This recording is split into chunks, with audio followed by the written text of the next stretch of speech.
Hi, Dr. John Gray. Thank you so much for your time. You exactly came by 5:30. I'm here at the right time? Yes, of course you are. Okay, great, great. Hello. Just about 10 minutes back, Raymond Aaron left the room. Of course, he was there for the last 1.5 hours. Raymond? Oh, Yes, Raymond yeah, Aaron. Yes. yes, he's a really, really fun guy. Yeah, he had a good time. Yes. And thank you for your time. And of course, it's the first time I'm talking to you. Actually, I got to know about you and your name and your book, everything through Raymond Aaron. And of course, Yeah, suddenly, right away, I downloaded the book and read many times Men Are From Mars and Women Are From Venus. I was amazed. And at the same time, I can relate that with my business because I'm a real estate investor and professionally, I'm an accountant. But for the last 10 years, one of them is a dating business called Friends Matrimony. It's an online dating business. It is connecting Indian communities so that parents can look for the partners for their children. So many time I've seen a lot of divorce profiles are coming and children are coming and talking to us. So I notice why people are simply getting divorced. And at the same time, why can't they go together and they can fix the marriage and go as one single marriage? But at the same time, I couldn't find answers. But after I read the book, of course, some attraction, the polarity is of course a very important thing, but many people don't think about it. Male and female try to do the same transaction, things like that, and after that the both feel the man or both feel the female, so there is no attraction. So we had to think about that hormone level and things like that. Of course, your book is so amazing.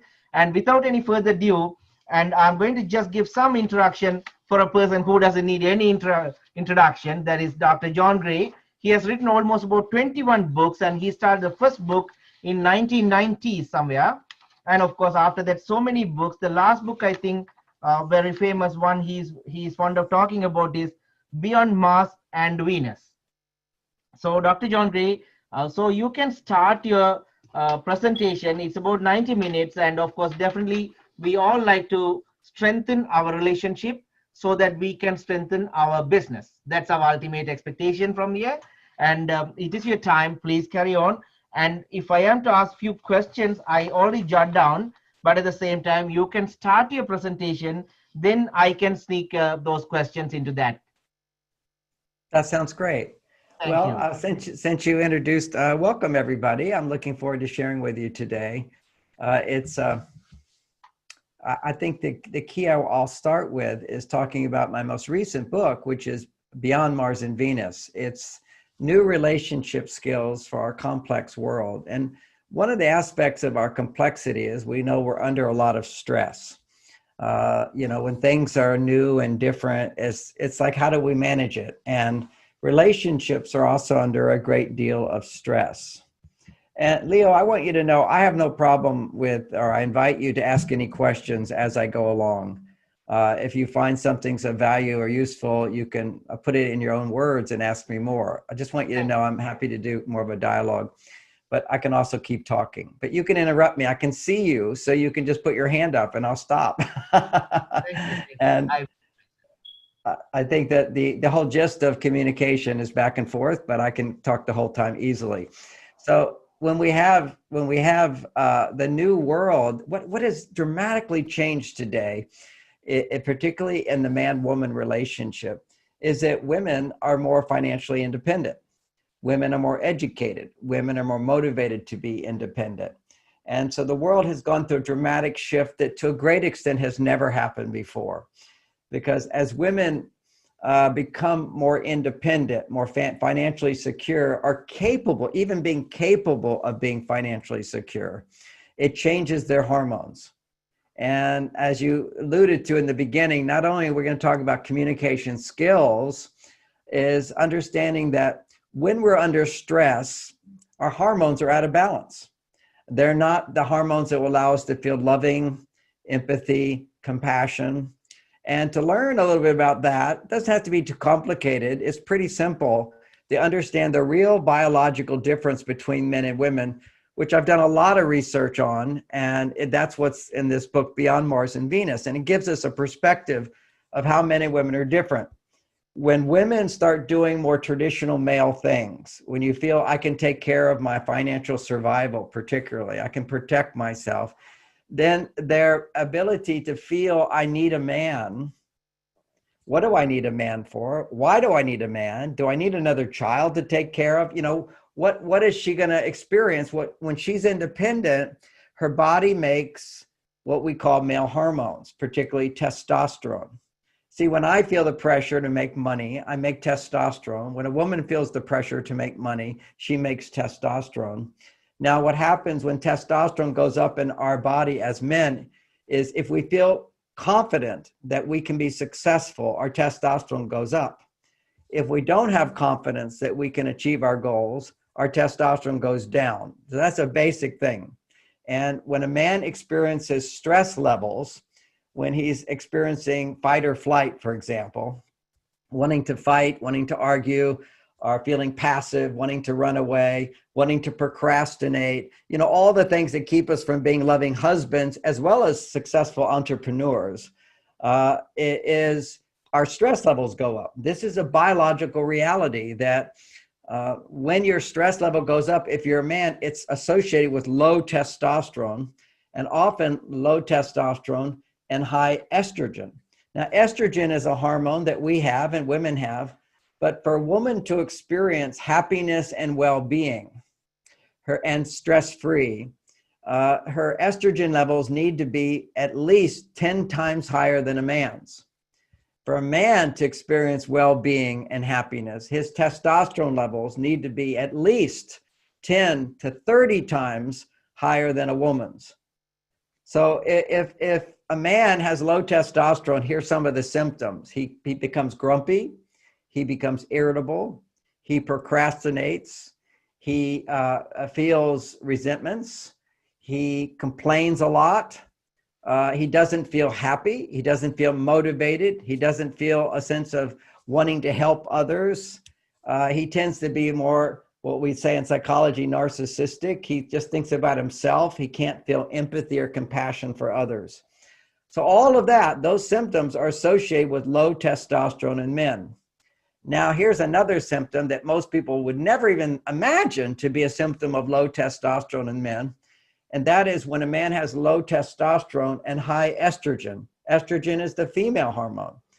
And when a woman has high estrogen, she feels love, she feels happy, she feels responsive. She can feel attracted to a man. She can only feel attracted to a man if her estrogen levels are 10 times higher. And as they become 20 times higher, she can fall in love. And also, even in business, you want your clients to be in love with you. You want to have raving fans. You want people to think you're fantastic. So everything I'm saying about relationships today, it actually, in a certain way, will apply to your business success. It's understanding how, as a man, I can help raise a woman's estrogen levels, how a woman can raise a man's testosterone levels. This is how you create cooperation, because if you can do that, you can lower a person's stress level so they feel safe. They can trust you. They can open up to you. They can believe you. They can go along with you, as opposed to no, no, no, no, no, resistance. So that whole anxiety, lack of trust, lack of caring, lack of motivation, all these things occur due to different mindsets. Okay, for sure. It's all mindset, what we're thinking, how we're thinking about ourselves, how we're thinking about others, what our intention is. These are all really important things.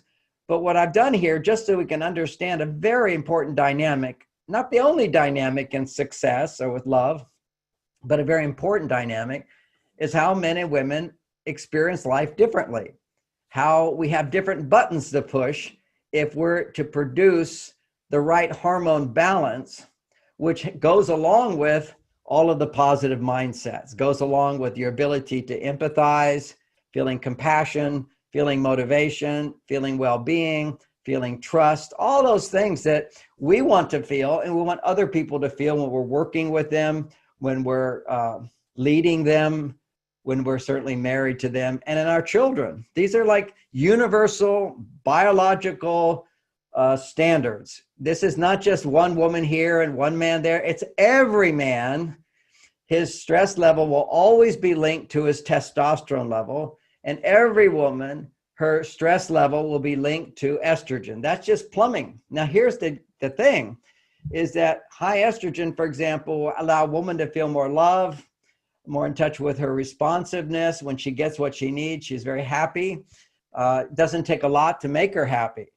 If she has low estrogen, you can give her 100 roses or 1 rose, and she'll have no effect. If she has 10 times the estrogen of a man, which is a normal level for a woman, you can give her 100 roses and she'll go, oh, how wonderful. Or give her 1 rose and she'll go, oh, how wonderful. That's the secret why people fall in love, is in the beginning of a relationship. Men don't say, hey, I'm going to marry you. I'm going to share my income with you. I'm going to be faithful to just you and nobody else. I'm picking you out. You're the one for me. Men don't do that right away. They get to know a woman. They test her out, so to speak. You know, you go for a test run for several dates.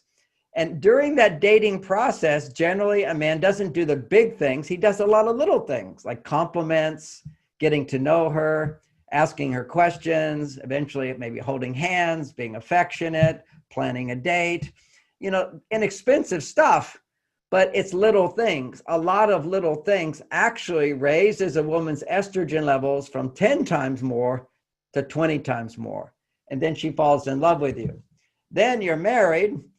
And then he says, okay, I've done the little stuff. Why do I have to do the little stuff anymore? I'm going to do the big stuff. But the big stuff is just 1 estrogen spike. That's it. It's like if you think about in scoring sports, give her 50 rows, you get 1 point. Give her 1 rose, you give 1 point. And this is if men don't understand this, they're so frustrated with women, because you think, gee, you know, in the beginning, I did little things and it made you so happy. Wait till I do the big stuff. Wait till I commit to marriage and share my income with you and do wonderful things just for you and not for anybody else. You should feel very special. What he doesn't realize is if he goes to work, that's only 1 point. If he makes a lot of money, that's only 1 point. If he just carries a box for her, that's 1 point. If he wakes up and says, where's my wife? I want to give her a hug. That's 1 point. If when you leave the house, you say, oh, honey, I just want you to know I'm going to work. That's a point. You just told her, you interacted with her. You know, a funny thing about women, they have like GPS in their brain. They always want to know where you are. It's not because they don't trust you. It's because they feel safe when they know where you are. Even literally, we'll be watching TV in the den, TV room, and I'll get up to use the restroom. I'll basically say to her, I'm just going to go use the restroom, just so she knows. And she goes, oh, I know where he's gone. It comforts women to know where you are. It also comforts women to know that you notice when they leave. So if she goes somewhere, I say, oh, honey, where are you going? She feels like, oh, he cares. He wants to know where I am, even though I really don't care where she is. If I show I care, you know, this is something that will make her happy. Until I learned this, you know, one of the key behaviors that will stimulate estrogen and well-being in women is another hormone, which is now quite commonly known. I brought it out to the public in terms of relationships over 20 years ago. Now there's all these books written on it, and that's called oxytocin. So we know that oxytocin is the trust hormone. When you feel safe, oxytocin gets produced. And what that does for women when oxytocin is produced, and the most powerful stimulator of stress goes down. And the most powerful stimulator of oxytocin are these things I'm talking about, which is, for example, the hugs is non-sexual touch, non-sexual affection, non-sexual interaction, non-sexual communication actually stimulates oxytocin. Oxytocin then raises the estrogen, and now her stress levels go down. Then once you raised it up to 10 times more than a man, you have a happy woman. Then sexual touch has an effect. But if you suddenly go into sexual touch, it actually lowers a woman's estrogen, lowers her oxytocin. And men don't realize that because he goes, why isn't she interested in intimacy like I am? Because anytime you touch a man, he's open to sex. Okay, we don't need estrogen in order to be interested in sex. We have testosterone. Now, when our testosterone goes low, we lose interest. And here's the rub. We actually lose interest in the people we love, like our wife, as opposed to a stranger. If it's a stranger or pornography, then our testosterone will temporarily go up and then go down lower. If it's our wife and we love her, love is estrogen, and estrogen pushes testosterone down. So the more you love your wife, if she doesn't give you messages that you're her hero, you see, what produces testosterone in a man is that you feel like she feels so lucky you're here. Oh, you're here. Oh, I'm so glad you're here. Oh, would you do this for me? Would you help me with this? When she gives you messages again and again and again that you make a difference in her life, it's like on a hormonal level, it's like you have a business and every day you get to see you made a lot of money. You know, it's like you have a store, you count up how much money did I make today? You go, yeah, I feel good. Well, that's a little message of success. A little message of success stimulates testosterone. If your wife isn't giving you a message of success that you're a success every day, your testosterone levels will go low. But there's an unusual phenomena is for men when their testosterone is low. If there's a appearance of a woman wanting to have sex with you, that would be pornography online, which now we see has become so huge. All it takes for the subconscious mind to become sexually aroused, and it is the subconscious that gets aroused. You can't control sex feelings. They're automatic. If you expose yourself to pornography, to the man's mind, it says, oh, she wants me. There's nothing more potent to keep your testosterone up than a woman who wants you. Now, see, these are all the designs of modern relationships. I call it soulmate relationships. In previous generations, more traditional world, sex was not that important. It was like everybody knew that after 6 months, the sex was gone. It was basically women would do it out of obligation for men. It was just sort of a biological release for men, and women were not into it because men didn't have the romantic skills to bring women up to these higher estrogen levels, and women didn't feel the need for higher estrogen levels. This is what's interesting today, is that when women are way on their male side, that's their testosterone side, they now need more estrogen to find balance. So actually, women today want to enjoy more physical intimacy than ever before. They want that. But it's a paradox. They want it, they know it feels good, but then they don't want it because their estrogen levels are too low. And they go, what's the matter? What's the problem here? And then they become dissatisfied with their husbands because they're not giving it the higher level of estrogen, which creates this romantic feeling and also desire in her. And what man doesn't want your wife desiring you? Of course we do. And if we don't have the right skills and she doesn't have the right skills, then she doesn't feel that motivation. But then a man goes online and you can see it, the women are, of course, all faking it. They pretend like they want you, but the subconscious mind doesn't know that. As soon as you see more skin, your brain just goes, hey, I'm like Superman now. I'm desired by a woman. She wants to have physical intimacy with me. So what happens is his testosterone shoots up very short time. If you go on the statistics of internet porn, the average amount of time a man spends is 8 minutes total. So for 8 minutes, there's a spike and then it's gone. And now we know biologically, it cuts his testosterone level by 50%. We've done the studies in Japan. So you just get used to feeling low testosterone, and that's your normal level if you're having online sex with a little bit of a cocaine hit when you have a release. And it's addictive. It produces the same brain chemicals as cocaine. And what happens over time with cocaine, for example, is it gives you such a hit of pleasure that then that's dopamine, the dopamine receptors that allow you to experience the benefit of dopamine begin to shrink. They begin to disappear. So that now, in order to get that hit, you need that strong hit. And whenever it's impersonal sex for men, it will always be a bigger hit than personal sex. Personal sex is not just dopamine and testosterone. If a man knows a woman, cares about a woman, then it's going to be dopamine, serotonin, estrogen, oxytocin, a whole brew of hormones that keeps him from experiencing that big hit. So his brain, just like if you're taking cocaine, if you've taken it a few times even, then your brain changes. So now normal life doesn't bring you fulfillment. You're dependent upon that higher hit. And this is also with gamblers.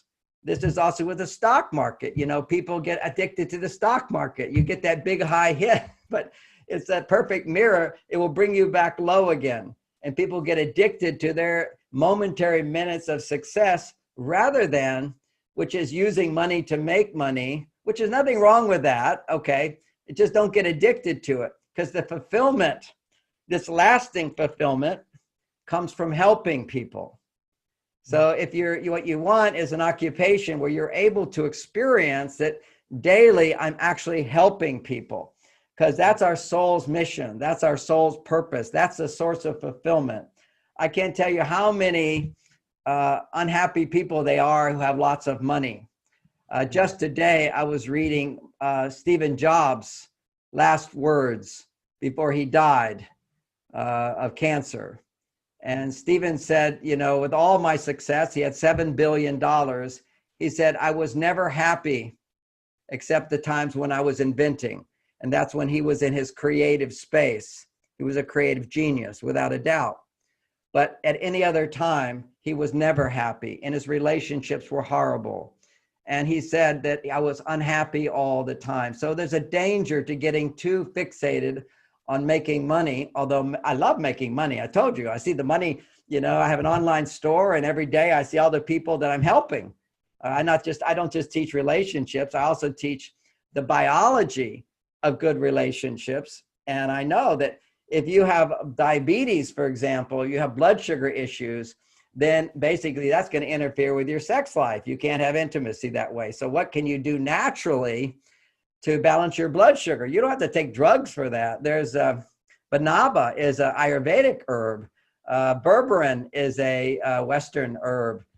These are like herbs that will balance your blood sugar better than any drug. You see, what people don't know is all the drugs are things you can patent. They took those ideas from natural remedies, from the Ayurveda or the Eastern Chinese 5,000-year-old herbal system. So they take these herbs and they isolate certain parts of them that they change it. Now they can patent it, and now you get some benefit, but you always get a side effect, because nature provides many, many cofactors in an herb. So many things are in there, as opposed to a drug is just one thing to produce a benefit. So you need to have balanced blood sugar. Otherwise, you're addicted to junk food. That will cause you to have low libido, hormonal imbalance. So, I mean, I got off saying that, you know, when I see people taking my health suggestions, I make money, but also I know I've helped them, and they let me know it helps them. That's the whole key, is that we need to be of service in our actions. And if we're not in service of our wives, they will serve us more. That's interesting, isn't it? What you'll find, and this is the problem, if you ignore your wife, she tends to give you more, and over time she hates you. Okay, I've been doing this 40 years, so I know what I'm talking about. And when women come to me and they're unhappy and they want a divorce, they say the same thing every time. And men never say it. This is such a concrete difference. What women will say is, I give and I give and I give. I do all these loving things for him, and I don't get it back. I feel neglected. I feel ignored. I feel unsupported. I don't feel safe. He becomes angry. He's not appreciative. He doesn't respect me. They always have all these complaints, and they always talk about themselves as being so loving. And what I teach them, by the way, is no, they're not loving. If you resent a man, you do anything for him, it's not loving. You know, they say, oh, I tried this, I tried this. Well, when they're trying this and trying this, they're trying to change him. And when you try to change someone, you're giving them the message they're not good enough. And if you give a man the message he's not good enough, guess what happens? Every time he sees you, his testosterone goes down. Every time you complain to him, his testosterone goes down. His libido goes down. His interest in you goes down. He may love you. Matter of fact, he can love you a lot. A lot of men love their wives and they have no sexual interest in their wives at all. And they have no energy in the relationship. Why? Because that woman kept giving and giving and giving. If you give a lot of support to a man, he gets the message, job is accomplished, job well done. And so he basically does less. If I go to my job and everybody says, good job for sitting there and doing nothing, then I continue doing nothing. So what you do with a man is if you complain to him, he'll do nothing. If you give him too much love, he'll do nothing. What you have to do is truly love him and understand men's true needs. You see, if you cook a meal for me, and that's nice to do because you want to do it and I like it, that's nice. I've been working all day. If that's the case, you cooked a meal for me. Hopefully you enjoyed cooking and having the opportunity to be creative in your cooking. And not that it's a chore, not that it's an obligation, not that it's something you do for me. I don't want that. I want a happy wife. Every man today wants a happy wife. Every woman wants an energetic, somewhat romantic husband who's capable of having a good conversation. And by the way, here's an example of a good conversation, Leo.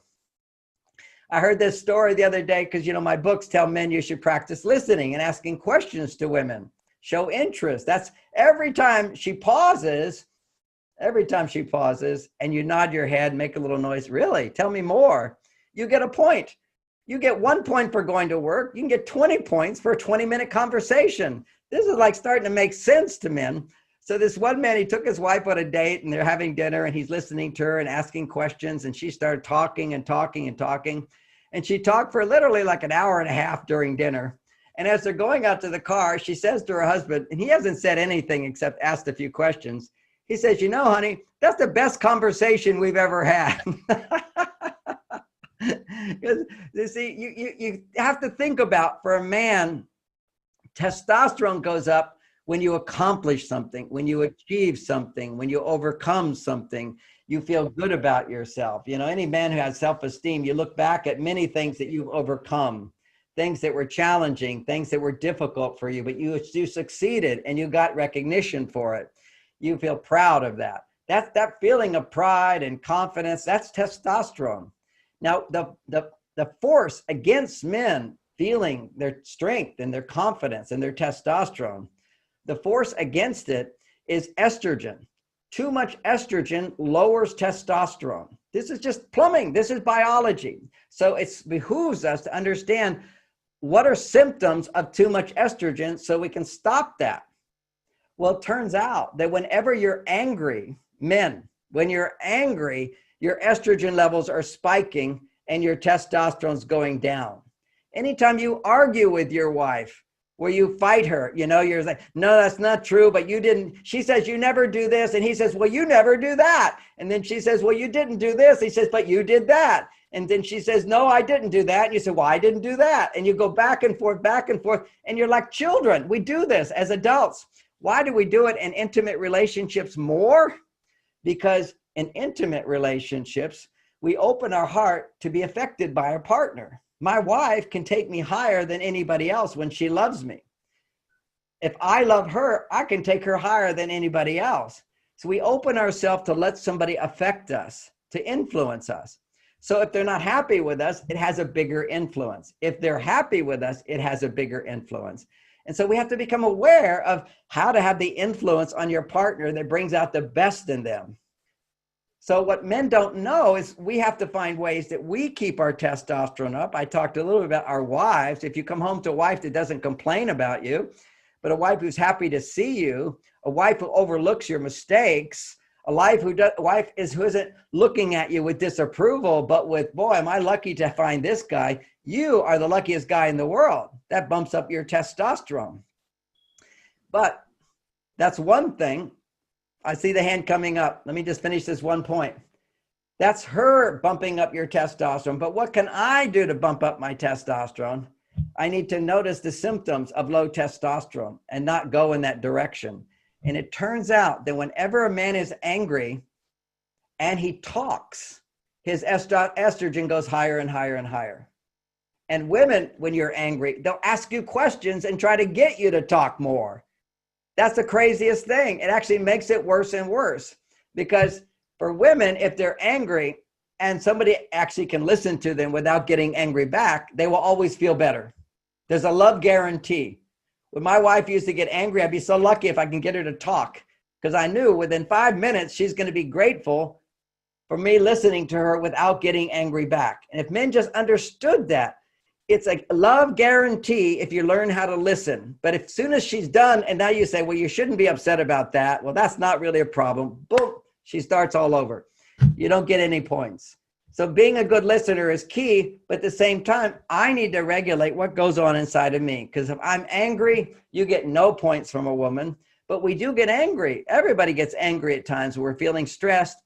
As men, our estrogen's too high. So what do? You listen to Buddha. You listen to the great yogis of the past. And what do? They teach meditation. What is meditation? Is don't talk. That's it. Stop talking. Stop talking. Forget it. Forget it. Don't worry about it. Be gone. Do something to forget what just happened. Cool down. When you're cool, calm, and reflected, and you forget all your problems, forget it. And that's what we say to women all the time. We say, forget it, forget it. But if you do that to a woman, you're pouring gasoline on the fire. It just gets worse.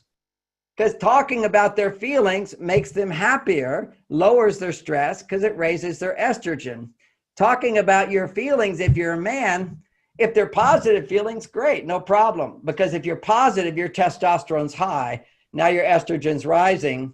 But if you're feeling negative emotions, anger, hurt, fear, defensiveness, argumentative, the first thing a man needs to do, stop talking, disengage, go do something to forget it, to feel good. Because if you can do something where you're successful, your testosterone goes up. If you're talking to her and you don't feel successful, because she's not saying you're the greatest guy in the world, and you're taking it personally, whatever's bothering her, then what you do is now you start trying to tell her not to feel what she feels. Inevitably, she will go, yes, but, yes, but, yes, but, and you won't feel successful. And now your estrogen's rising more and more. Your testosterone's going down. You're starting to feel argumentative, which is a moment of frustration and anger, fear and concern. That's the emotions underneath it. And what's going to happen, the more you talk at that time, the higher your estrogen levels go. You got to come back to testosterone. Women have to learn, don't ask him questions, don't engage him if he's upset.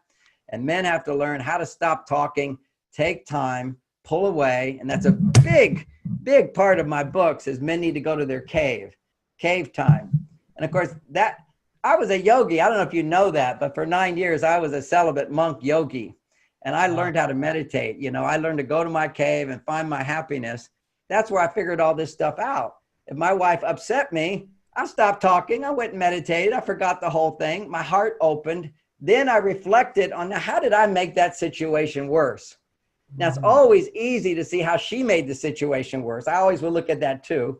But I realized telling her what she does wrong doesn't make her feel any better and doesn't change her. Does her telling you what you did wrong make any difference? No. If you resist someone, the problem will persist. We have to learn how to let go of our resistance, take care of ourselves, then do something to bring out the best in our partner. And if you're still not getting what you want, then you educate your partner by first acknowledging how good they are in some way, and then asking for more in small increments and give them big rewards. That's how you train people. And particularly women, men are very trainable if you just understand this stuff. Women are not so easily trained, but they're easily nurtured to open their heart and find forgiveness and love, and that naturally comes out of them. Because you have to realize estrogen is the love hormone, and that's all we men really, really want is the love. So you had your hand up, Leah. What was that about? Yes. What are the natural ways that we can increase the estrogen level in women and increase the testosterone level in male? Is there anything that we can do some? Yeah, well, there's behaviors and then there's nutrition. But behavior-wise, The You're asking what I can do for my partner. That's what you asked. Okay, what I can do for her is understand the three kinds of love that open up a woman up. Basically, when a woman feels safe, her estrogen levels will start to go up because safety is that oxytocin hormone. Physical affection, non-sexual, attention, compliments, occasional touching of the hair, offering to help, planning something for her so that she feels more special than the children or more special than your clients. And sometimes your children are more special, but she will start to feel, oh, she's just a servant around the house. That means her estrogen's way down. So you got to perk them up, just like you need perks. They need perks. So those are oxytocin stimulators. Now, the big estrogen stimulator, oxytocin does raise estrogen, but then they're saying things that are just straight oxytocin, straight estrogen stimulators. And that is when a woman can talk about what's going on inside and share with you thoughts, feelings, emotions, wishes, attitudes, mindsets that she wouldn't share with anybody else. That's called intimacy. See, intimacy occurs when I undress before my wife and I don't do it before anybody else. See, it's like, it's something special. It's like you say, this is just for you. I only do this for you. And that's when a woman says, I'm going to share with you things that I wouldn't share with anybody. Now, what would that be? That produces huge amounts of estrogen, right? And of course, there has to be some oxytocin where she feels safe, then she's willing to do that. And that's a big estrogen stimulator. Now, what's even a bigger estrogen stimulator, and that is asking for help. If a woman asks you for help and she trusts that you're going to respond in the best way possible, that you're going to respond and do your best. It doesn't have to be perfect, but she trusts that it's your best. But she asks for help and she gets it. She gets another huge estrogen spike. So what I see happening, and I came to all this conclusion, I've been doing this over 40 years, actually almost 50 years, if I look at my early years. What happens with women is they'll come into my office and they'll have all these complaints about their husbands. And they all want me to say, how can I change him? What can I do to change him? How do I get him to do this? He's always the problem. Now, what I know is she's always the problem. She's always the problem. Never is he the only problem. He's a problem, of course, but he's not in my office. He's not asking for my help. He's not saying, hey, John, how can I do this differently so my wife is happy? And unless he's asking me, what I have to say doesn't work at all. It can't work. He has to be asking for that help. Whereas for a woman, she'll come into my office. She wants help, but the only help she wants is how to change him. Now, I don't tell her that that's useless right away. Otherwise, she feel like I'm not listening to her. So I said, well, before we look into those practical solutions, I need to understand you a little bit more. I need to understand what you do and how you feel and how it affects you. And so for a few sessions, she's very patient as I do that. And as I continue to ask her questions, don't solve them, but say the basic questions are, help me understand that better. What else? Okay, tell me more about that. When? What did he say? Well, how did that feel? Well, tell me how that, let's talk more about that. Let's talk more about, you see, I'm just getting her to look inside herself and tell me what's going on in her. And I'm not trying to change her. I'm basically just hearing what she's saying and to a great extent empathizing with feelings of frustration or feeling with anger, but not making it right or wrong, just relating to it in some way. And what happens after 2 or 3 sessions, every time she comes, she leaves happier. Every time she comes, she leaves happier. And I point out to her, do you notice how you feel better just by talking about your feelings and nothing has changed in your life? And it's like a revelation. Yeah, nothing has changed in my life and I feel better. And have you noticed your husband's changing a little bit too? He says, yeah, he seems to be doing better. He's noticing me more. Well, yeah, because you got a smile on your face. Yeah, because you're not trying to change him so much. You put that on hold for 3 weeks. If you give up trying to change your partner and focus on what you need, it's talking about those feelings. And if a woman can do that and feel safe, now she did it with me, she feels better. If she can do it with her husband, she'll also feel good. But often women say to me, why is it that you can listen to my feelings and my husband can't? He always argues. And I say, well, let's just understand the dynamic here.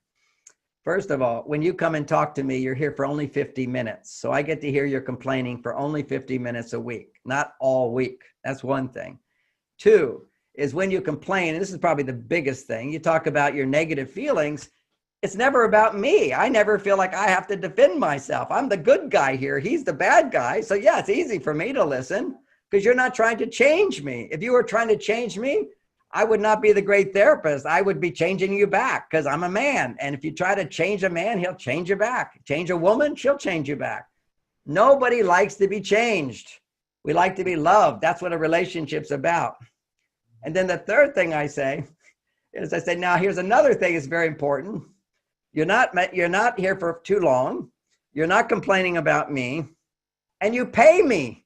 I wouldn't do this if you didn't pay me.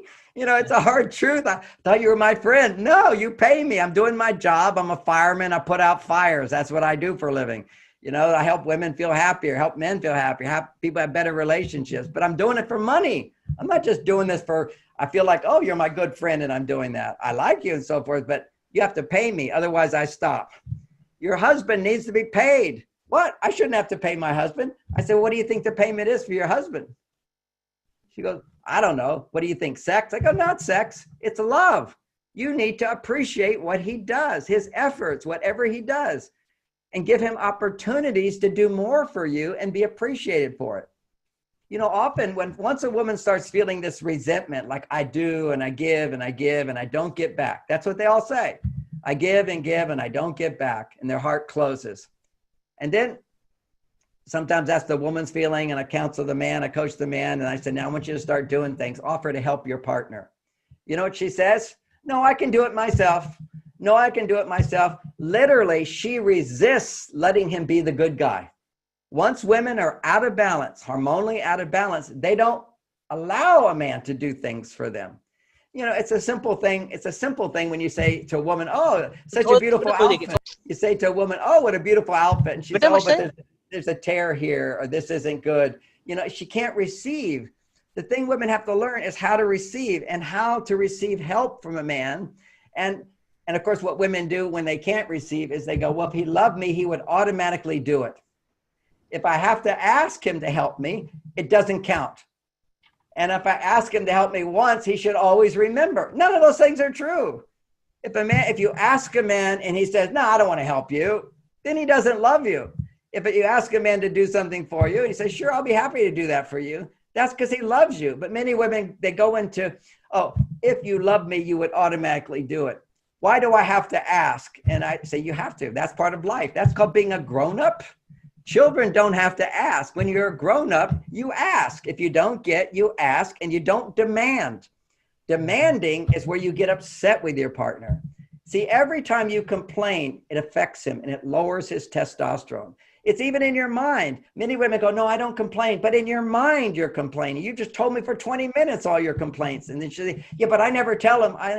Doesn't matter. It's in your eyes. How do you get rid of all these complaints? It's your own negativity. You're a negative person if you're complaining. You have to get that. You're not loving. Now, how to be loving? Realize complaint is like in you. What do you do with it? It's like a man who's angry. What does he do with it? He stops talking. He needs to go back, open his heart, and the anger will go away. And then he thinks about, what did I do to make the problem worse? What does a woman do when she complains? Well, it's there and it gets stuck. She has to talk about it. And so she doesn't talk about it to her husband. She talks about it to somebody else. That's what the women coming to me do. They talk to me. They're not complaining about me. She has girlfriends. She can talk to her girlfriends. If you don't have friends you can talk to, then you hire somebody to do it. That's called a coach or a therapist. So you talk to them. Don't talk to your mother. Okay. Your mother will just make it worse. Just want you to know that. And don't share your personal problems about your partner with your mother, because your mother doesn't forgive. Okay. The truth is, if you have a relationship and you have all this resentments and suddenly your husband does some really nice things for you and you have some wonderful intimate experience, a romantic getaway, you forget all those problems. Your family members don't forget. They only have one exposure. So don't put your dirty laundry in your relationship out to your family. It's not a healthy thing to do if you want to have passion in your life. If you just want to be having a boring relationship, then you can seek out comfort from your family members by sharing your dirty laundry. Go to your girlfriends. They don't mind. They don't care. Share with them. You listen to them back. They'll share all this stuff. But when you can express your complaints, you can get a distance from it. Now, and then you can let it go. But then you start to realize, and here's the real powerful thing, you start to realize every complaint is a request. That's what they are. Every complaint is a negative emotion of hurt or anger or fear or defensiveness. And behind that is something that you want, and you're trying to get it by complaining. So let's just use some simple logic. Did complaining ever get you what you want? In an intimate relationship, no. What an intimate relationship is about is you find somebody who wants to do what you like, who wants to give you more. When I can do a little something for my wife, she appreciates it. That makes me happy. You know, if I take her to the movies and she liked the movie, on an emotional level, I'm just like any other man. I feel like I wrote that movie. I feel like, yes, I'm a great movie director or writer or photographer or whatever. When a woman is happy, men will always take credit. The problem is when women are unhappy, we take credit. And then we feel like she's saying I failed. So we need to get over that hump eventually. Women can use that wisdom, but as men, we need to realize that's a little bit of neurosis on our part, where our happiness, feeling good about ourselves, is totally dependent on our wife's mood. See, you come home from work, you're feeling really good. Your wife's starting to complain about you. She's in a bad mood and you crash. You go, oh, I don't want to listen to her. She's so negative. So what you do is you make your happiness too dependent on her. Now, certainly you don't want that all the time, but there's always going to be times where your wife's not perfect, just like there's always times where a man's not perfect. So what you want to do is have metaphors. I think metaphors are very helpful. You know, he's from Mars, she's from Venus. When it comes to women and their mood, they're like the weather. Okay, women are like the weather. The sun is really always shining out there, but sometimes it's night. But on the other side of the planet, the sun is shining. It's still there. The love is there. And there's a love guarantee that if you don't try to change how she feels, she'll come back to feeling love. That's the key to this thing. Sometimes there's clouds in front of it's daytime, but there's clouds in front of the sun and rain clouds. And so you use an umbrella, you put on a raincoat. What's the big deal? It's temporary. Weather is always changing. We don't have a problem with it, generally speaking, with the weather, even though it changes and it's not always perfect. We adapt. And we can adapt without taking it personally. Oh my God, God's mad at me. I'm a bad person, or it shouldn't be this way. No, because we realize these are things we cannot change. See, when you realize something happens, you can't change it. You're not upset about it. You accept it. I can't change it. I accept it.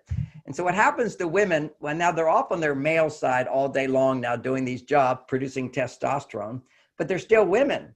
Under stress, women produce 8 times more blood flow to the emotional part of the brain. There's a lot of stuff going on inside of her that you'll never know about, men, and she doesn't want to admit to. There's all kinds of disappointments and jealousies and hurt feelings and anger. And she's smiling, you know, like this, and yes, yes, yes, moving her head. But all this stuff is going on inside of her. But it's inappropriate, particularly in the business world, to express it. So she suppresses it. So that's what we know in psychology, is that if you suppress emotions, you become unaware of them, but they have an effect on you. And when you suppress emotions, what it does for women is that it suppresses estrogen. If a man suppresses emotion, what does it do? It suppresses estrogen. That's a good thing. See, so psychology has completely messed men up. Because that's like, oh, you should talk about your feelings, talk about your feelings. Like, no, don't, until you feel good. When you feel good, like you feel confident, then if you have negative emotions, you can explore them. There's a healing process you can do, and that's okay to look at what you're feeling from the point of view of understanding myself better, so I can now not have such strong reactions. That's therapeutic. But as far as business goes, as far as interacting with your wife goes, don't express negative emotion. Whenever you do, why are you doing it? You're always doing it to change them. You see, and when you try negative emotion, it's the worst thing for men to act on, to speak on, to share with somebody. Unless you're talking to another guy, there's a benefit also of being with other guys talking about, oh, my wife did this, she said this, and you laugh about it. That's the way women are. They're irrational. They're overreactive. They're a little cuckoo, but aren't they wonderful? And you always have to finish it with, isn't she great? Am I lucky? So, but you laugh about it. You lighten up if you're going to talk about your complaints, and you don't get heavy with your complaints. Complaints are real, and you can create change in the world, but you do it reasonably. You don't use emotions to push people. It's like in America, the ideal thing is you stand up, you want change, you demonstrate in the street, but you don't use violence. And I'll just throw it in right now that most of that violence is hired perpetrators to make demonstrators look bad. That's an unfortunate situation. There's millions of people demonstrating right now. It's an amazing time. And why? Because they're all stuck at home, by the way. They have to get out. This would have never happened without COVID, okay? So like, let me get with some other people here, being alone in the home. And since we're all in COVID right now, it's a disaster for marriages, okay? What's happening in marriages? And for single people, actually, they're learning to find their happiness without looking to somebody. And that's good. And so now when they're dating again, when they start dating, they're looking for more meaningful relationships because they're back in touch with what they really need. You see, when you take away what you want, when all the things we want this, we want this, we want this, we got Tinder, we're looking at this person and this person, who do I want? I have so much to compare from. It's such a superficial thing. In the Bhagavad Gita, it talks about the senses have a mind of their own. If you show it to my senses, they say, go for it. You see, it controls us. All this stimulation of seeing on Facebook, these people, I was just looking on Facebook. People look so happy. They always take pictures of themselves when they're so happy. You don't see them when they're mad at each other. You don't see them when they're in arguments. They all look so happy, happy, happy. And then you go, why are we not so happy? And so again, the senses want what they see. But right now, as people are stuck in homes, a lot of single people are actually now, when they start to date again, they're coming back to, I really want a more significant relationship based upon love, based upon our needs, based upon what's most important in life.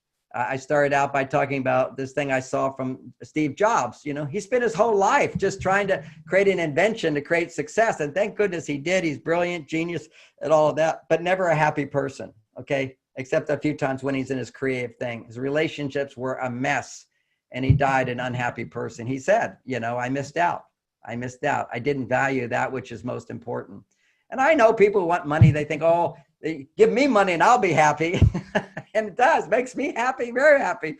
But it gives you, whatever you are, it makes more of that. If you're an unhappy person looking for money to make you happy, money will just make you more unhappy. If you're a happy person and you make money, it makes you more happy. But it also brings up a lot of challenges, which this is not the purpose of this talk.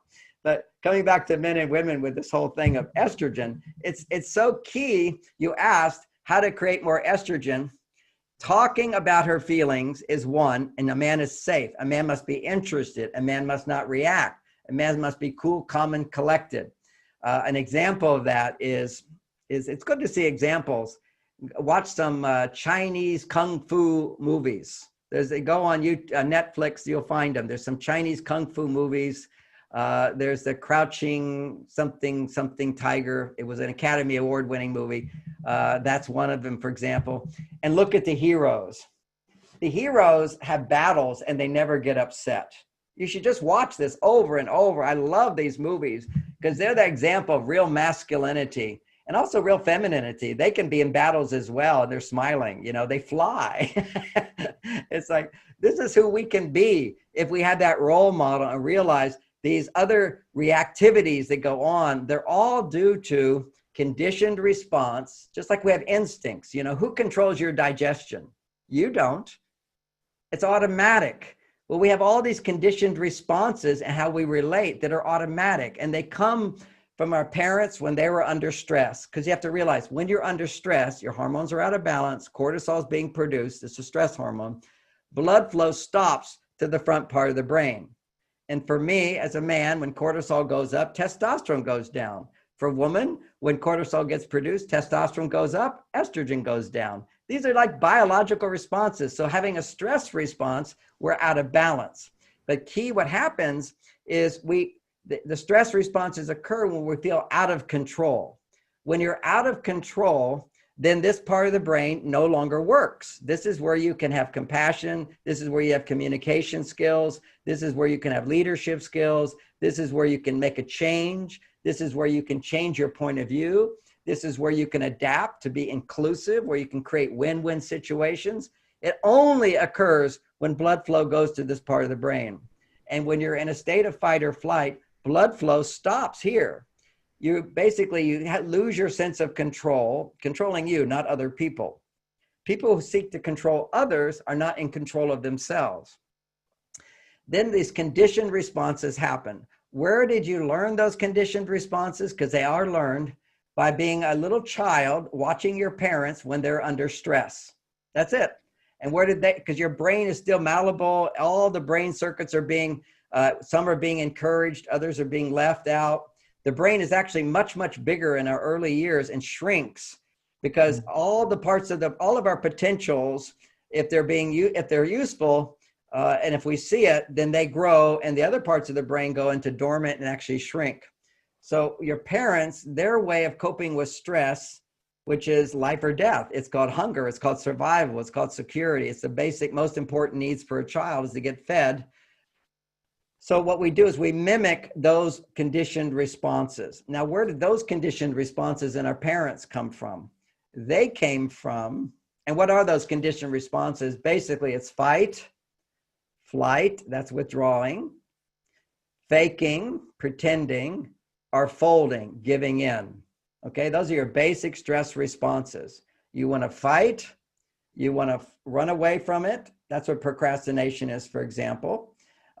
You want to pretend, that's fake, put on a smile like everything's fine when it's not, or you give in and you do what somebody says, you submit and you follow and you don't have any sense of self. You become a doormat. Those are all different responses that are conditioned into our brain, which makes us all different people when our hormones are out of balance. Now, where did we learn it? We learned it from our parents. Where did they learn it? They learned it from their parents. And where did those parents learn it from? From their parents, all the way back to when we were monkeys. See, we are monkeys with this human part of our brain right here, only the size of our palm is this part of the brain that's different from a monkey in terms of the DNA. So we are monkeys except for right here. Our programming, our digestion, our instincts, our sex drive, all these things are controlled by the subconscious mind, not our conscious mind. So the conscious mind can direct everybody to move in the direction we want if we don't let it control us. So an example of it controlling us is, let's say you're angry with your partner and you want them to change and you won't give up. They say, I don't want to talk about this. No, we're going to talk about this now. Okay, that push. Who's doing that? Not you. You're out of control. Whenever you make a demand on somebody else to change for your happiness, you're out of control. Because if you were in control, you'd know that you have the ability to come inside and find your happiness. And you don't know you have that ability till you practice that.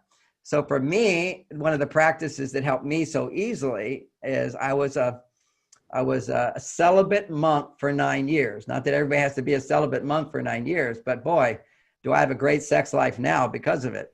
Because I can regulate my sex desire just to my partner, as opposed to anybody walking by. You see, so meditation is learning to bring your attention back, bring your attention back, bring your attention back. So your mind becomes very clear. I can write a book in 30 days. I ideas and I sit down and I write, 10, 12 hours a day. Why? Because I was a monk for 9 years and I was celibate. Celibacy, always in the Indian tradition, was for the student, not for the adult. It was for the student to develop the brain. Your brain power increases. Every time you do porn and release your energy, you're weakening your brain. And biologically, you can't measure that yet. But what you can measure is your testosterone is blocked 50%. 50%. So I want to teach something for couples to keep their passion alive. Now, first of all, you need to feel like you're getting what you need, okay? And women need to feel safe. Men need to feel successful. We've been talking about that. And how, if my wife doesn't give me messages that make me feel successful, because sometimes it's a storm brewing, sometimes there's clouds, sometimes it's winter, sometimes it's springtime, sometimes it's summer. These are natural phenomena that occur in every marriage. because that's the way women are. They're connected with nature. It's always changing. And so what happens if I'm so affected by that weather, my testosterone goes down. I have to know how to rebuild my testosterone. So I mentioned for me, it's certainly not by releasing my energy online. That will just lower my testosterone more. It will create a temporary release and give comfort. Oh, it's addiction. It's just like cocaine. The other thing I could do, what I like to do and what a man can do is any hobby that you're good at, something that challenges you, and it takes some thinking, but it's non-stressful and you're good at it and you enjoy it. Now, playing a video game can be somewhat of a challenge, but it can be a bit addictive, meaning that it produces too much dopamine. So a little bit is fine. You basically need some dopamine, which is challenge and focus, and a non-stressful place. So golfing, for example, when we see our presidents all go play golf, people go, why are they playing golf? We have an epidemic, we have a war going on and they're playing golf. Actually, playing golf for men is it's like a meditation. It's a time to forget your problems. You're in nature. Men don't say, hey, buddy, my good friend, let's go for a walk and talk. We don't do that. We say, let's play golf, because then you have a goal and you got balls and you hit the balls. You got a little competition. But as long as you're not betting a lot of money, it's not stressful. The stress is something within yourself that you're overcoming. For me, another thing, for example, a hobby that a man likes to do and is challenging for him, and it doesn't have to do with his survival, is going to be a testosterone producer, particularly if it's not involving his children or his wife, because his children or his wife will naturally raise his estrogen very high because he loves them. And this is a time when he needs to rebuild his testosterone. And this is the thing, when you're successful as a man, you're being challenged, you're generating testosterone. But you can also, if you hit stress, which means you don't always feel confident, some difficult things happen, you will then deplete your testosterone. So we have this testosterone reserve always. So if you're facing stress and you're trying to solve a problem, you will use up your testosterone, which typically happens for men during a stressful day when there's certain uncertainties and so forth. So at the end of the day, what a man needs is to take what I call cave time. Cave time is simply for him to sit in front of a TV, for him to meditate, for him to play a little video game, not all evening, but for a while, 20, 30 minutes, sometimes an hour. He does his hobby. For me, I drive my car. That's what I have to do during COVID because I'm not out in the world overcoming stress. I go out in my car, I go for a drive in my car. Driving your car, if you're a man, if you like driving, is a big testosterone producer.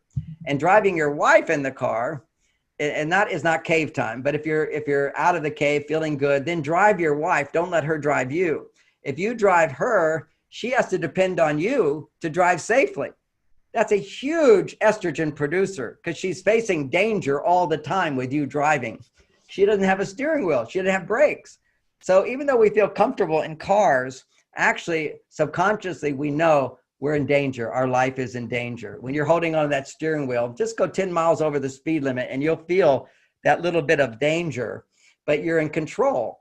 So there's a threat and I'm in control. I'm a good driver. My car's got good brakes. You'll make tons of testosterone. So that's a good cave time activity. Any sporting activity with a guy, particularly a guy, but a buddy girl could be one too. But you're competing, competition where you're not feeling that your survival is dependent upon winning. Playing games can do that. Hobbies can do that, where you're not depending on your wife's approval or her acceptance in any way. So it's more solitary. It's independent. Also just working, if I have a project, I just go work on a work project that will also rebuild my testosterone if it's non-stressful, meaning I'm not dependent on any results to get from somebody else. So it's all within myself. It's internal. These are ways men can rebuild their testosterone, feel good. Then when testosterone goes up, we naturally feel an inner instinct to be of service. When testosterone goes up, we become selfless and we want to give love. And why? Because as we give love, our own estrogen levels rise up. And now we have both testosterone and estrogen. And now you're a whole person. See, a whole person in the flow and feeling really great is having both masculine and feminine at the same time. And that's how the world has changed. That's why relationships are having so much trouble. what gives us the potential as men to have the greatest sense of creativity and flow and influence and charisma is the ability, and fulfillment is the ability to have both testosterone and estrogen in harmony and balance. And that's why we enjoy physical intimacy so much. It doesn't last long for most of us because you start out with this high level of testosterone, which now wants to find its balance by bringing estrogen up. So literally, we want to connect with a woman. We don't want a woman with clothes on. We want a naked woman because we want all the femininity. And also we want the message that she feels safe and that that's special. She appreciates us so much. She can trust us so much that she would open herself up. And literally, we want to connect with her. Sex is about men going inside of women. It's us visiting our female side. And it's about women trusting masculinity to let it come into her life. So it's finding that balance. We both, when you have loving intimacy, what you have is a balance of masculine and feminine. And that's why we feel ecstasy. We feel these high levels of fulfillment and greater love. And then, and this is biology again, that's having intimate sex with your wife, someone you love, on Saturday night. And then you release. Okay, when a man releases, what occurs is his testosterone always goes back down to half. That's why men on Sunday morning are sitting around watching football. They have no motivation. They want to rest. They got no juice because they just lost it that night. Now, imagine I went for 9 years with never releasing juice. Okay, so that's what helped my brain develop so much. If only we could teach young children to do this, this would be great, or teenagers, so to speak. But anyway, when you have sex on Saturday night, normal sex, the man releases, and that's all right. It's only once. You don't want to listen to this. And then what happens? Okay, here I am now. Okay, there we go. This is amazing research on Saturday night. Now, this is talking about intimate relationships, but I want to tell you why this, and I know a lot of you about having more money, greater business, better leadership skills. Leadership is charisma. People trust you. Sales is charisma. People trust you. Working together in a group is charisma. People trust you. It's you're vibrant with energy. I'm talking to the men now, and then I'll talk to the women. When your testosterone is high, you are charismatic. All charismatic people, all successful men will have these moments where they feel very accomplished and their testosterone goes up. So you see Steve Jobs, he did have charisma when he was with his team. They all thought he was an awful person because he was really cruel to people. He didn't have good relationships, but he was genius. He was in his flow because his testosterone would go very high in that position. John F. Kennedy was like a sexaholic. I don't know if you know that. It's very well known now that he had many women. Every time he went on for the presidential Air Force plane, there's always two new women for him, because it would boost his testosterone. Gandhi had lots of women. All the great men in the past have had lots of women. Now, am I saying you should have lots of women? I say, no, you can be even better than that. You can keep that passion, that high testosterone, high dopamine with one woman. If you can do that, you're the most trustworthy person in the world. That's how you have real success, is to love one woman. Don't have to have a new woman or a fake woman to boost your testosterone. So they would have to have a plenty supply of real women, and real women certainly produces more testosterone than this momentary thing online, which is not even a real woman who wants to be with you. But what happens is when you're a powerful John F. Kennedy, or I could list off a whole bunch of other names, movie stars and so forth, that are known for having lots of girlfriends, these women are not faking it. They get in your aura and your power, your testosterone is so high, their estrogen shoots up. So that you are getting nourishment from that. But better nourishment is when it's one person that you truly have a real relationship with. And that's what I teach. You can have that, but you have to understand how to have it. So let me tell you what happens every time a man climaxes. And for most men, that means he ejaculates. Now, a more advanced technique that I can't teach today, I teach a special course on this, but it's how you can have many, many orgasms if you're a man and never ejaculate. So part of my radiance at 69 years old, I'm like this young stud because I never ejaculate. Then you always can do it every day, and because you don't lose your energy. There's no passivity. You have unlimited energy and vitality, and this is advanced stuff. So I'm not teaching that now. The basic thing for a great relationship, for a woman feels special, you feel bonded to her.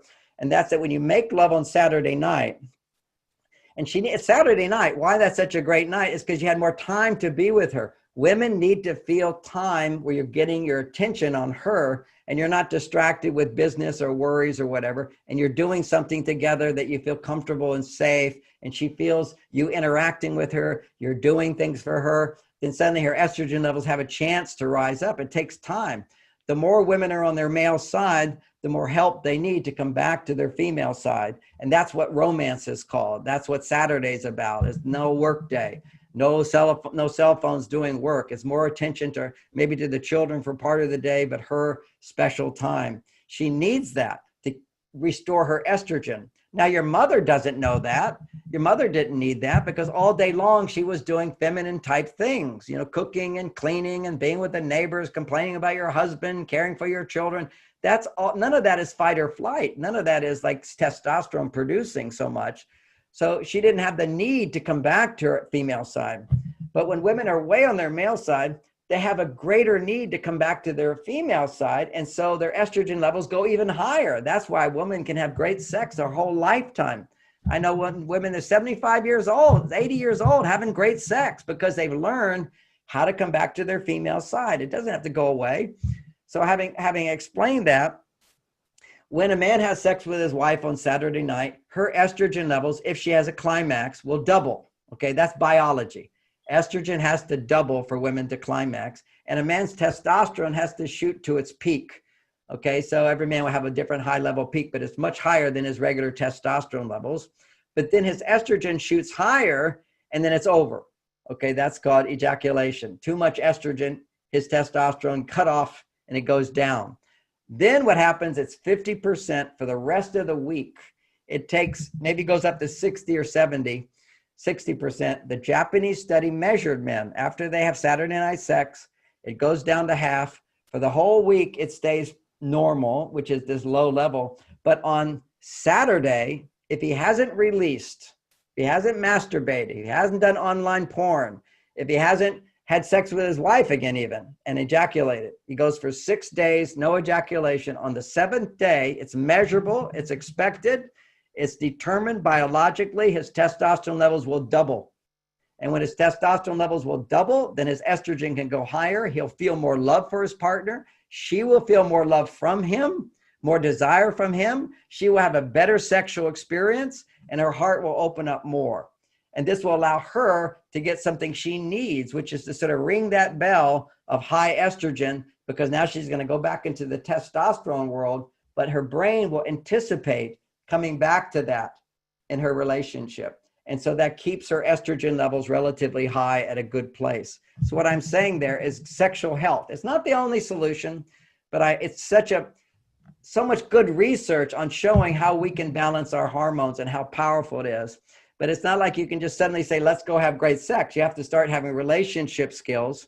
I mentioned for women, what they can do for themselves, anytime a woman does something, not depending on her partner, but depending on someone else, some other circumstance, some other situation, or herself, that she enjoys, that she loves, that she feels, I get to do it. And usually it's situations of peacefulness, harmony, cooperation, and nurturing. So these would be examples of estrogen stimulators.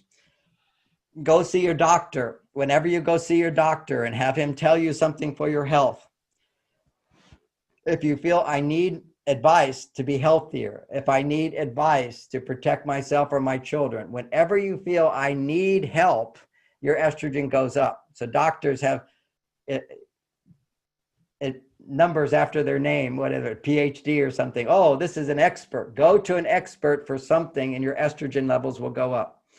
Go to an expert in singing and sing with them and your estrogen levels will go up if you like singing. Go to an expert on cooking if you like cooking and learn how to cook better from somebody who knows more than you. If you can use a resource and let them guide you. I was a yogi when I was a child. At 3 years old, my father taught me yoga, even though I lived in Texas. I had unusual parents. And And so then when I went to India, I've been to India many, many times, but when I was with the yogis, men, we were the ones who did the yoga asanas and so forth. And we did it alone. We didn't do it in a group together.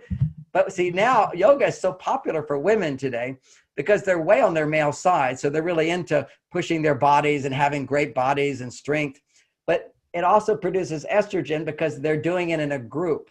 And they do it in a group. They do it with soft music. And they do it with a leader who's telling them what to do. Anytime a woman is depending on someone to tell her what to do, her estrogen levels will go up. Anytime it's yielding, it's being the follower, it's letting someone guide you, it's letting someone help you. Whenever a woman goes to that place, her estrogen levels will go up. When a woman goes to the place of, I'm in charge, I'm the controller, I have to do it, nobody's going to help me, I can help you. And ironically, when you're in a place of giving, you're actually on your male side. Why is it that every time a woman is unhappy, she says to me, I'm a giver? She's like, my husband doesn't give to me. If you ever give a man more than he gives to you, you're training him to give you less. This is like amazing. This is the opposite of what everybody thinks. And I want to give another good communication skill because I think, I see what our time, I don't have much time left, but I want to say, here's some very practical ones, how to ask for what you want, ladies, because that's how you're going to build up your estrogen with your spouse. They have the greatest power. If you do your basic, get your estrogen up to a good level, he can take you so much higher when you ask him to do things for you. If you haven't taken care of your life, if you're not a happy person, he can't make you happier. If you're a happy person, he can make you happier. See, that's the dynamic. We don't look to our partners to make us happy. If we're unhappy, it's never our partner's fault. It's our fault for not finding ways within ourselves through mindsets, through yogic practices, through hypnosis, through babysitting, through taking care of your children, through gardening, through singing, through groups, through service, through demonstrating, whatever it is that makes you feel that you get to do it. Whenever women, you feel, I have to do this, that's drudgery, that's obligation, that's, I'll go broke if I don't do this pressure. Whenever you feel that pressure, you're making testosterone. You're not making estrogen.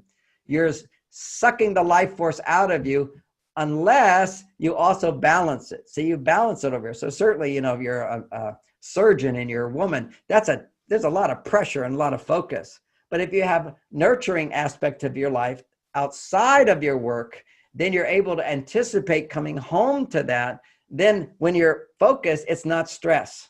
You can be totally focused in life and danger situations and not feel stressed. You have focus. You don't have to have anger in order to ask for help and get it. It actually sabotages you.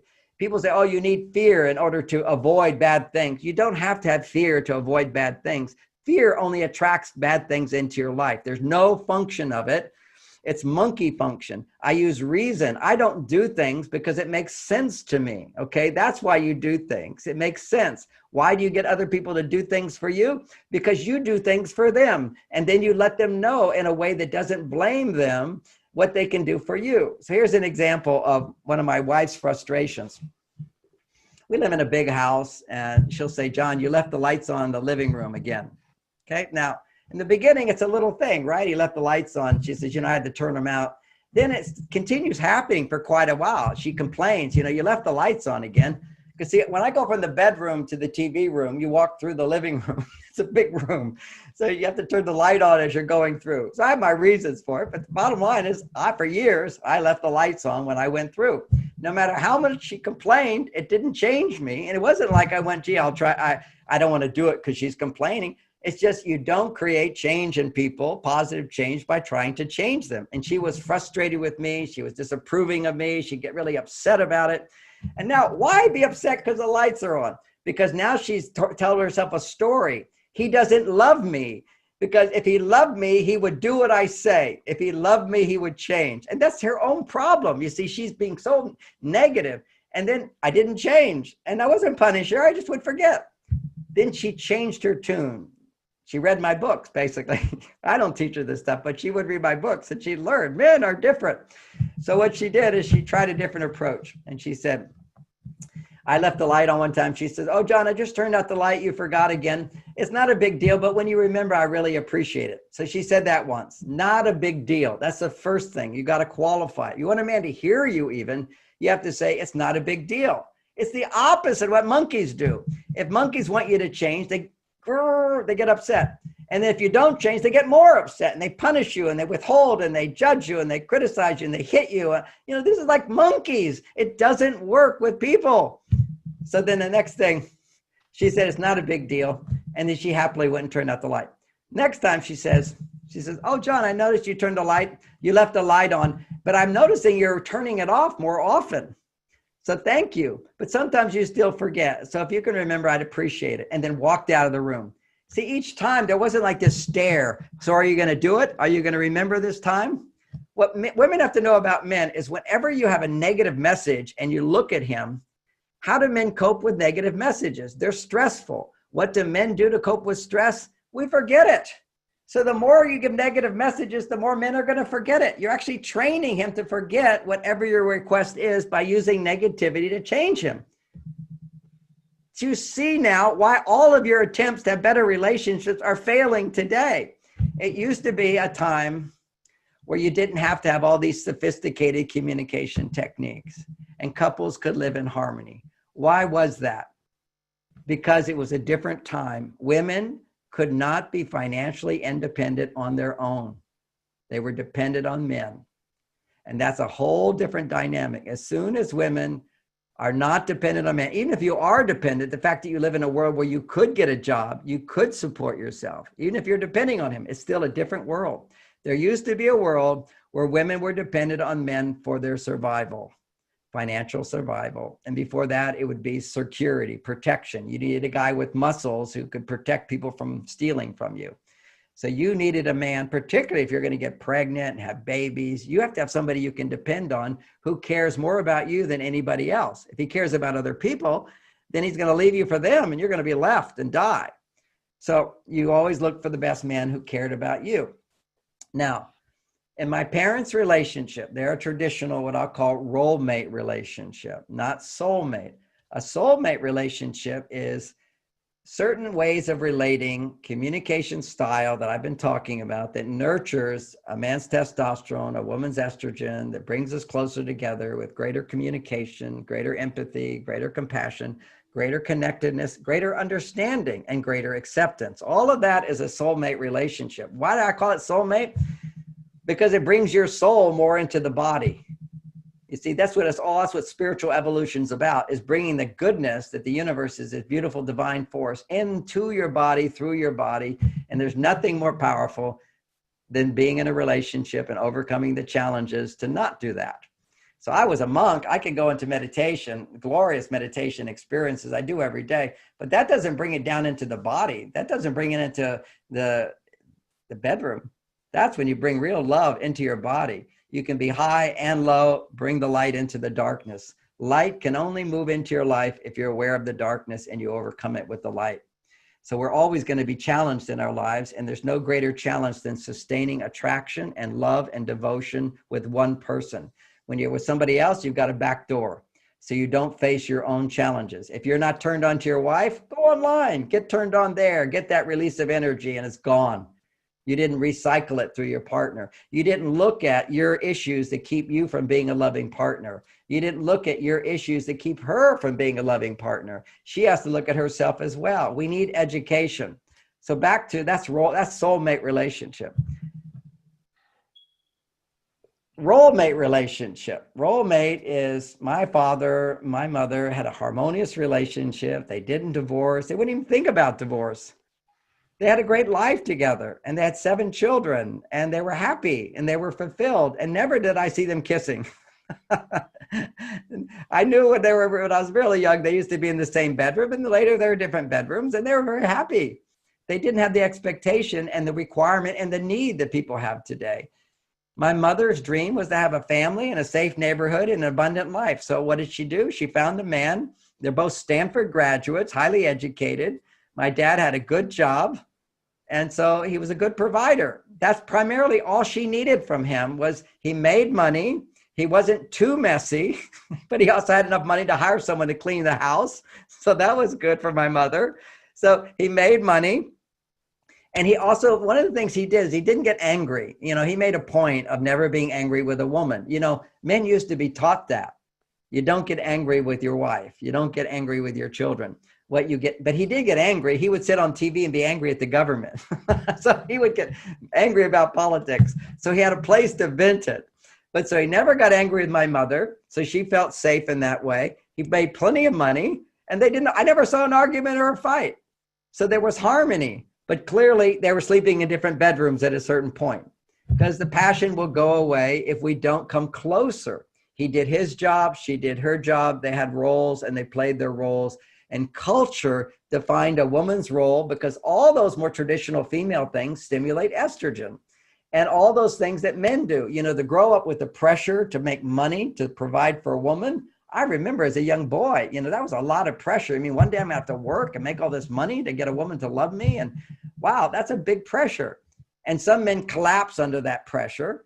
But if you had a role model, your father, and you had education, then you could live up to that pressure and become strong, confident. But it's pressure that strengthens masculinity, but not stressful pressure. Think about going to a gym. If you want to build muscles, that's testosterone. You don't pick up light weights. If you have light weights, you don't build muscle. If life's too easy and you're a man, you don't build masculinity.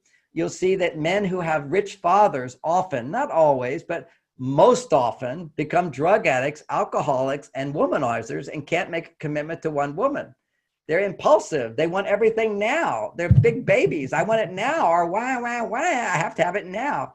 And these are your really rich guys. They treat people like peons. You know, they don't have any compassion. They don't have empathy. They don't work for the love. See, men got to work for it. They've never had to work. They've had immediate gratification. Everybody treats them so well. You see this with movie stars. They all get divorced. They all end up having several divorces. They all have affairs. They all end up in what is it? What are they called? When they go to the drug rehab. They go to rehab. You're not even a certified celebrity if you haven't gone to rehab 1 or 2 times. What is it? Drug addiction. Well, drug addiction is a painful life. Anybody who's addicted to drugs has suffering and pain inside, and so much suicide with these people. So much. And it's not to say that other people don't have some of these problems, but theirs are magnified. And it's because they had some talent and they got love real easily with it. And those who have worked harder for it have a better time. But when you don't earn your love, your masculinity goes weak. And women, if you try to earn love, you become weak in your femininity. Your masculine becomes strong, your feminine becomes weak, and therefore you're never happy. These are unhappy women. These are women who have accomplished and achieved. They can't fall in love with a man. They can't enjoy sex with a man. They're too far on that feeling of, I have to do it all myself. I can't trust anybody else. So this is kind of a picture of some of the problems. It's a picture of some of the solutions. I know we're going to talk for an hour and a half. I know we've done an hour and a half, but I'm happy to answer any other questions you might have, and I'll try to give short answers. Thank you, John, because even when I called, of course, I really knew that it's going to be an amazing presentation. I read your book many times, but I never expected this much. It is really, really valuable information. And of course, many people may have definitely made use of this one. And it's a good recording. So it's going to be a lifelong and long-lasting opportunity for people to learn more. And yes, you already gave some information about that. You mentioned when you don't get, you give less. So that concept, if you can a little bit elaborate, it may be understandable.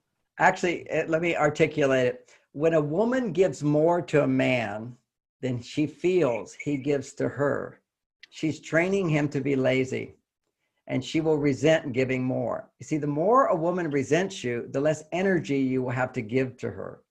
And also, if a man, let's say he's just sitting on the couch watching TV and you feel like, oh, I have such a wonderful husband. And that's all great. He's doing nothing and you're appreciating him. You're appreciating him because something he did before allows you to appreciate him. Then he's sitting there. But then you start to feel like, you know, he's sitting there all the time and he really doesn't do much for me. And then she starts thinking about how much she does for him that he doesn't appreciate. He doesn't reciprocate. She starts to feel resentful.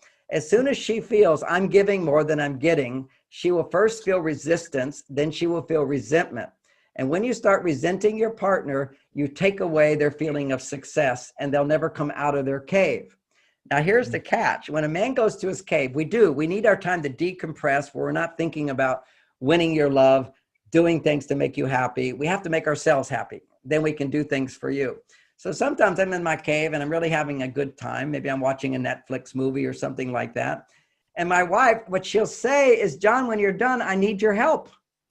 She has to say that. Otherwise, I'll just watch another movie because it feels good. I assume if she's not asking for more, that she's happy because she's over there. She's a happy woman, but she knows I can make her happier and she wants to stay in that zone. And she's learned asking for help and getting it is a very powerful way to bump up a woman's estrogen. And I'll give you a real brief technique for couples in COVID time where they're all stuck together.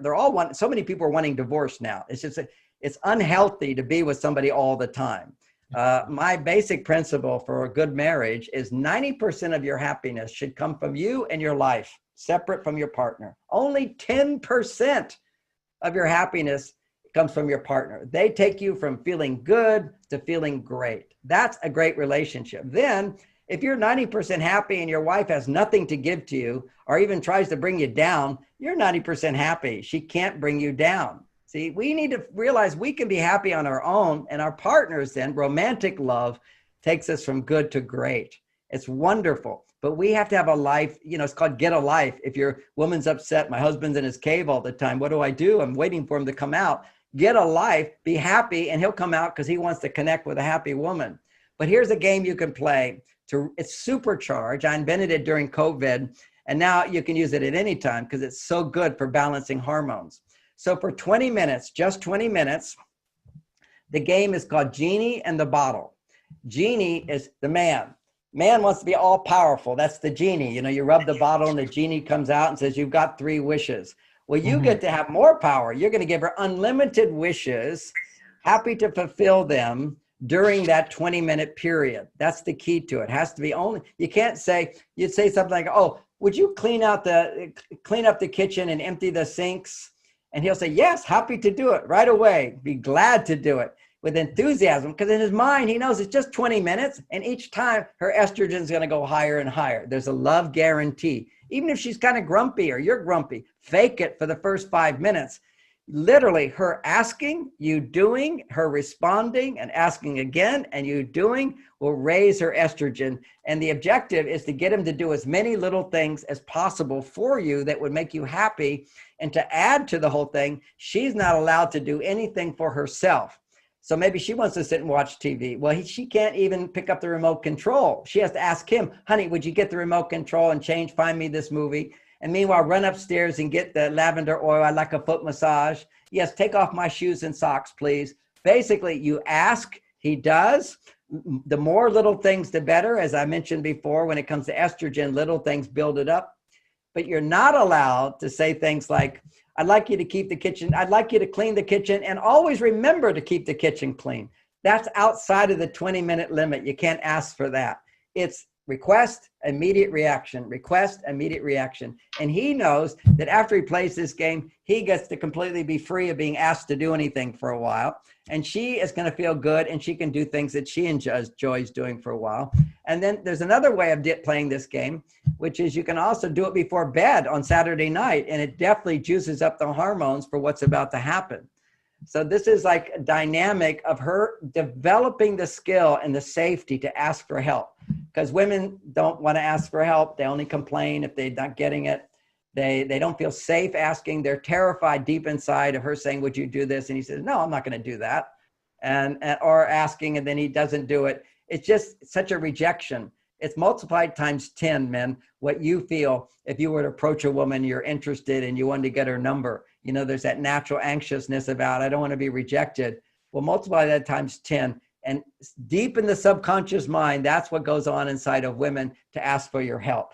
Because they have this whole idea in their mind that if you love me, I wouldn't have to ask. So if I have to ask, it means you don't love me. And then if you were to say no, it would be kabang, you really don't love me. So this is a place where she can bump up her estrogen. And the interesting thing for a man, if you get an estrogen response, it causes your testosterone to go up. He does something else, her estrogen goes higher. So it's a nice little game you can play in your relationship for just 20 minutes to help balance those hormones. Yeah, thank you. And I have two more questions. I can reduce that timing very short, because since you lived in India for some time, around 9 years time, they are, of course, they think of using this horoscope to see a man is matchable for the a girl like that. I don't know whether you know that. Do you have any idea what they are using that, and do you think that really help any way in your understanding? Oh, let me clarify things. I wasn't in India all that time. I've been to India 28 times. I had an Indian guru that I was with at that time. That was the Maharishi of the Transcendental Meditation movement. Correct. I was actually his personal assistant, and Oh, it was like a father to me, and right. a big life there. But putting that aside, I know the Indian culture quite well, and when it comes to astrology, in Vedic astrology, Mhm. it's actually can be very, very helpful if you're picking a partner, for your children.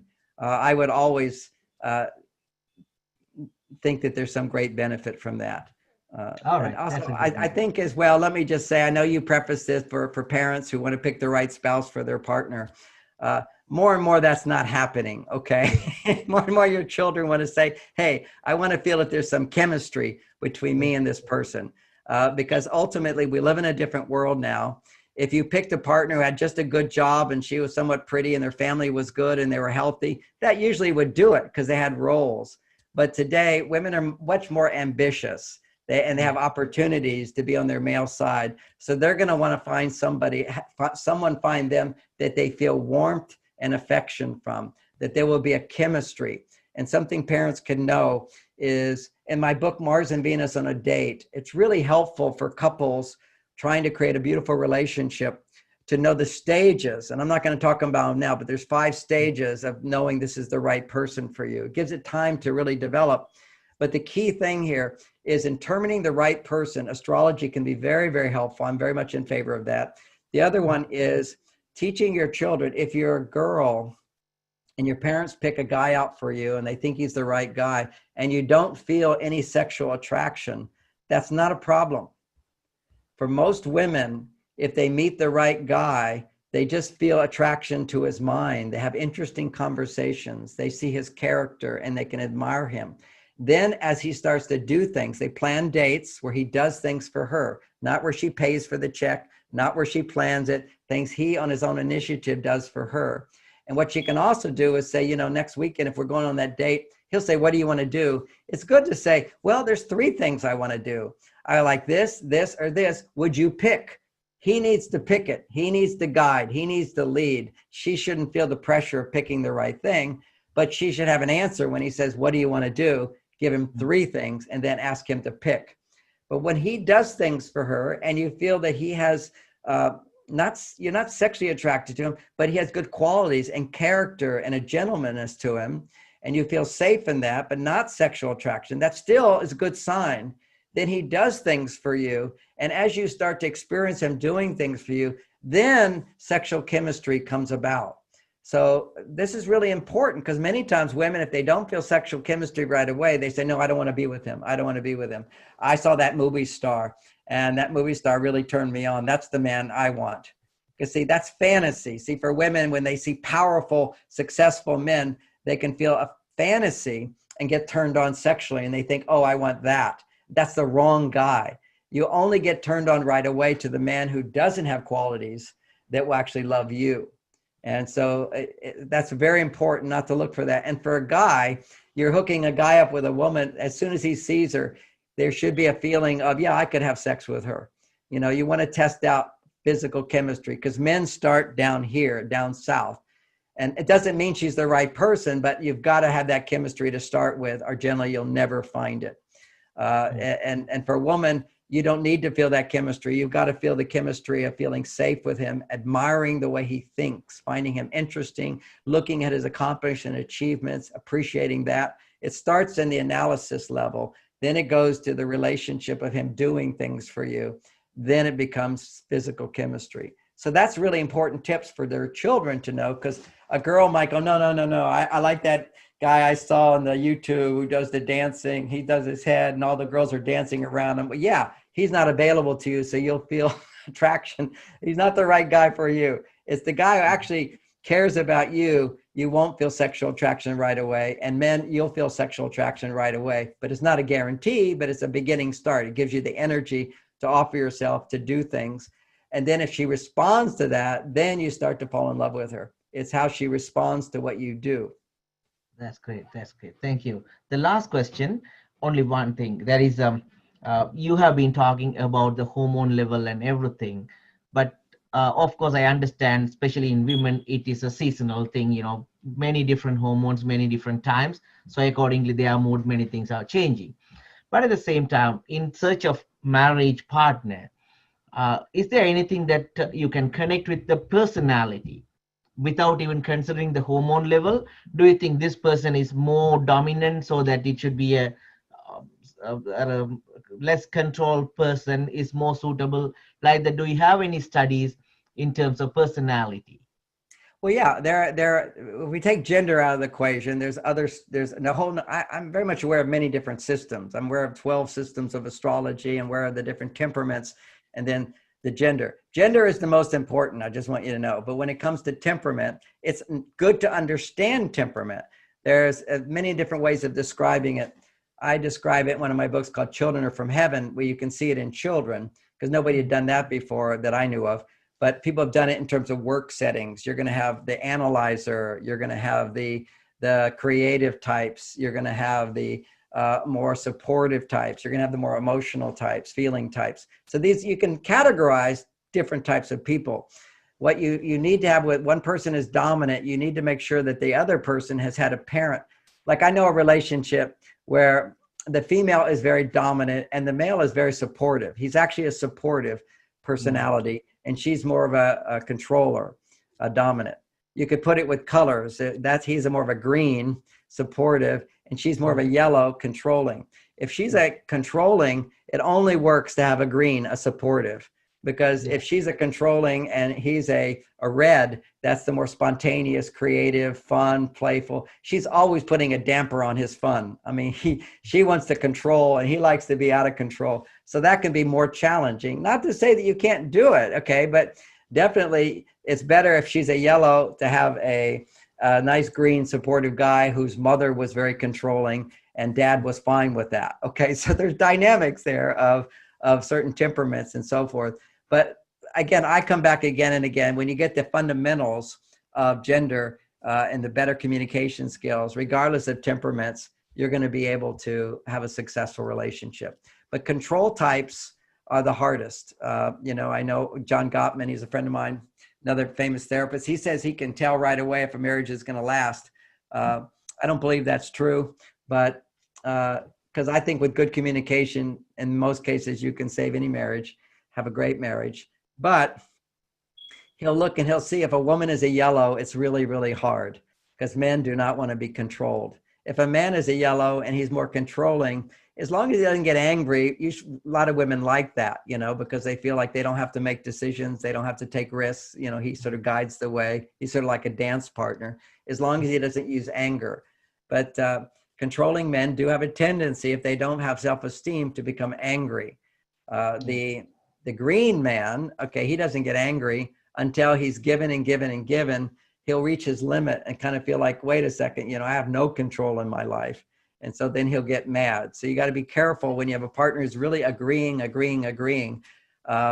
Be careful, because every person has a limit to how much they feel they can give before they feel like, hey, I'm not getting back on my own. And then you get the blues. The blues are people who have the blues more. They're more moody. They're more sentimental. They get their feelings hurt more. That takes, as green can deal with that if he has good communication skills. Anybody can deal with that. The yellow's going to have the hardest because they're going to always want to change people. Okay. They're the controllers, you know, so somebody's upset and now you got a yellow man. He's like, well, you shouldn't be upset. You shouldn't worry about that. Why are you complaining about that? Instead of saying, okay, let me find my control by letting go of control of changing this person and actually giving them what they need so that they'll feel better. And that's called the love guarantee. That's why for controllers, I always, it helps them with telling them, by listening to somebody, it will allow their feelings to change. And that's with a woman. But if it's a man, if you're a yellow and you're it's just, that's disastrous, because you're always telling him what he should do better. And you don't realize how negative you are. You go, I'm only trying to help people. I'm only trying to help people. Why does everybody think I'm negative? Is it because they're asking for they're not asking for your help. It doesn't do anybody a service to go putting your nose in other people's business and saying, you shouldn't do that. You shouldn't do that. You shouldn't do that. And yellows will do that quite a bit.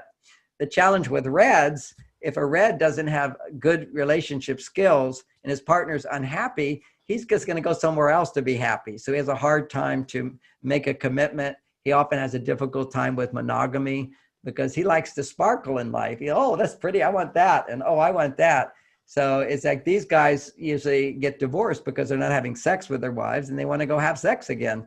And so that's why it behooves, if you're with a red, you need to have good sexual skills. I have a whole class at my website, marsvenus.com, on sexual skills, sex education.